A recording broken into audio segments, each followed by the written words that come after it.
बिहार विधानसभा चुनाव के नतीजे 10 नवंबर यानी कल आ जाएंगे और इसके साथ ही यह भी तय हो जाएगा कि बिहार में किसकी सरकार बनेगी। वहीं अगर सभी न्यूज़ चैनल द्वारा बताए गए एग्जिट पोल की बात करें तो राज्य में महागठबंधन को बढ़त लेते हुए दिखाया गया है। हालांकि एनडीए खेमे को अभी किसी करिश्मे की उम्मीद है। एग्जिट पोल का अनुमान भले ही एनडीए के पक्ष में जाता दिखाई दे रहा हो, लेकिन एनडीए खेमे में साइलेंट और महिला वोटरों को लेकर एक आशा की किरण दिख रही है। लेकिन बीजेपी और जेडीयू दोनों के नेताओं का मानना है कि साइलेंट वोटर बिहार विधानसभा चुनाव के परिणाम में करिश्मा कर सकता है। वहीं अगर एग्जिट पोल की सटीकता की बात करें तो 2005 और 2010 और 2015 के विधानसभा चुनाव में ये सही साबित हुए थे।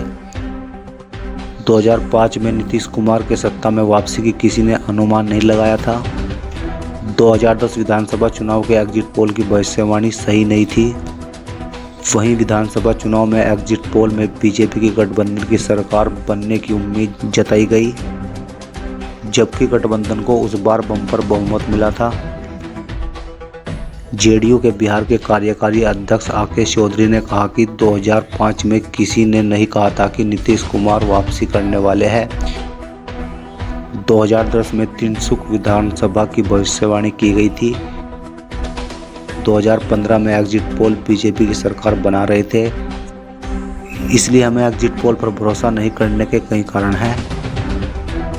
इसके अलावा एग्जिट पोल के नतीजे से गदगद कांग्रेस ने भी दावा किया है कि राज्य में महागठबंधन की सरकार बनेगी।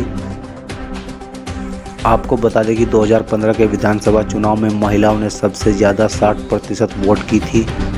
इसके अलावा 53.3% वोट पुरुषों ने डाले थे। इसका फायदा नीतीश कुमार को मिला था और उनकी सत्ता में वापसी हुई थी। वहीं 2019 के लोकसभा चुनाव में 54.9% पुरुषों ने वोट डाले थे, जबकि महिलाओं ने 59.6% वोट डाले थे। लोकसभा चुनाव में राज्य की 40 सीटों में से 39 पर जीत मिली थी।